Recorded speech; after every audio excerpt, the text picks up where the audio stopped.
Magandang tanghali po sa inyo. Bali kung natatandaan po nyo, itong material na ginagamit ko ay bunggabilya. Ito po yung kidalbo ko, yung tinatawag nila na back to zero. Kalbo ko talaga, ang natira na lang ay yung kanyang main trunk. So, ang nangyari ngayon, nagkaroon siya ng first branch at second branch. Yung second branch niya, ito ng mga may bulaklak na. Ito yung mga second branch niya, may bulaklak. So, mag-defoliate lang tayo ng konting dahon. Defoliation po ang tawag yan. Mag-defoliate tayo ng konting dahon.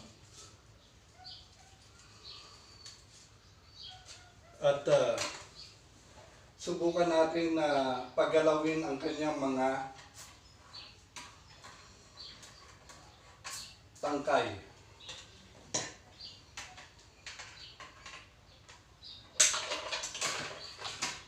Paggalawin natin yung kanyang mga tangkay.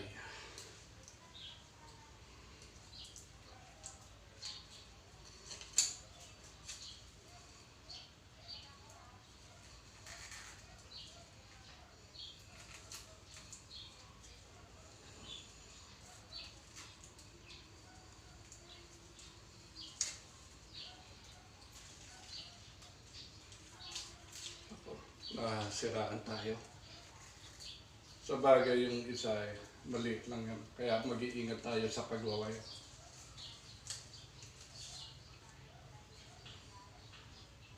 So itong isang iwawaya natin.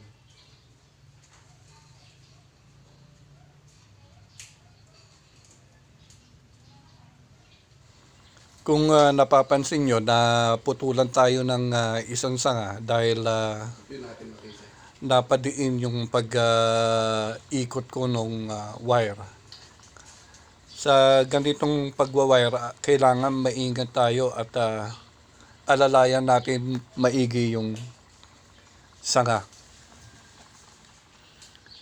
At binawasan natin ng mga dahon siya para mas lalo natin makita kung anong magandang forma ang dapat gawin sa halaman na ito. Habang nababawasan mo siya ng dahon, nakikita mo yung formation ng kanyang mga tangkay o trunk. So magkakaroon ka ng idea kung saan mo siya igagalaw o ipepesto. Yan yung purpose ng pagwa-wire, na manipulate mo yung movement ng kanyang tangkay o trunk.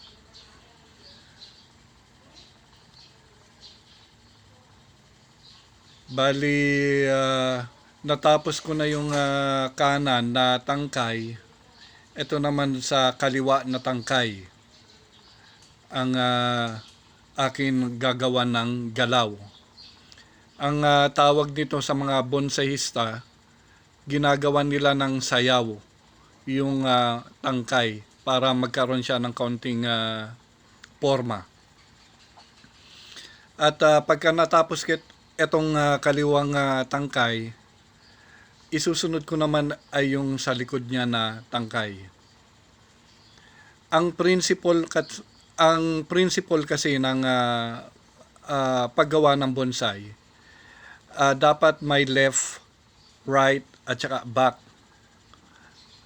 at saka front na tangkay. At wag mong kakalimutan yung apex, yung pinakang magiging dulo ng iyong binobonsai na halaman. Apex po ang tawag doon, na yung dulo ng halaman.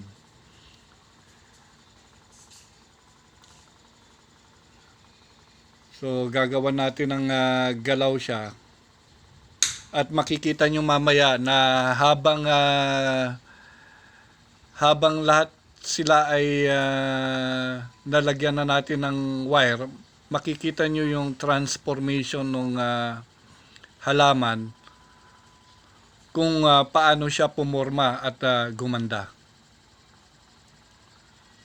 Sa paggawa ng bonsai, ikaw mismo ang gumagawa, ikaw mismo yung artist niyan. Ikaw mismo yung tinatawag na artist. Ikaw yung may idea kung ano yung gusto mong mangyari sa halaman na winawire mo.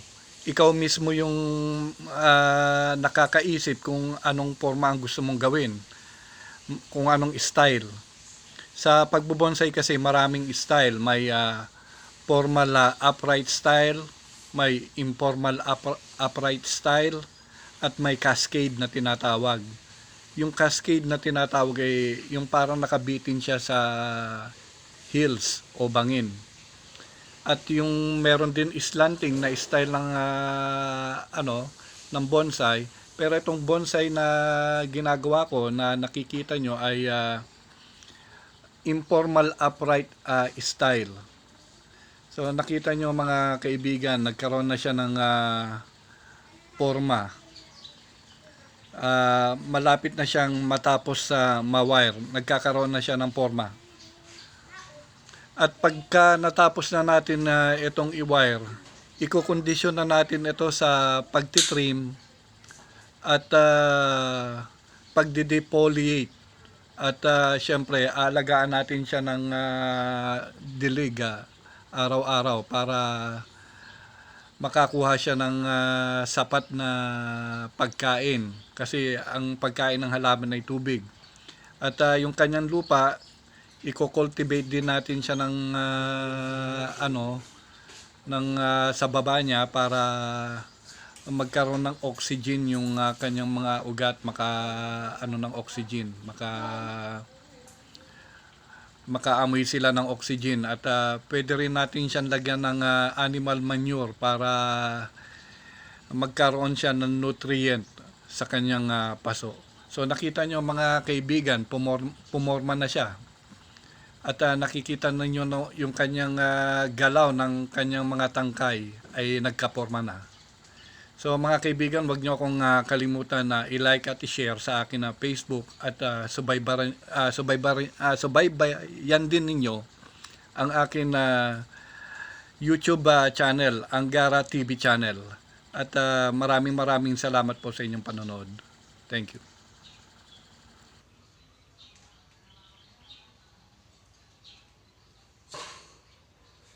Na-wire natin siya at nakabuo tayo ng tinatawag na informal upright bonsai.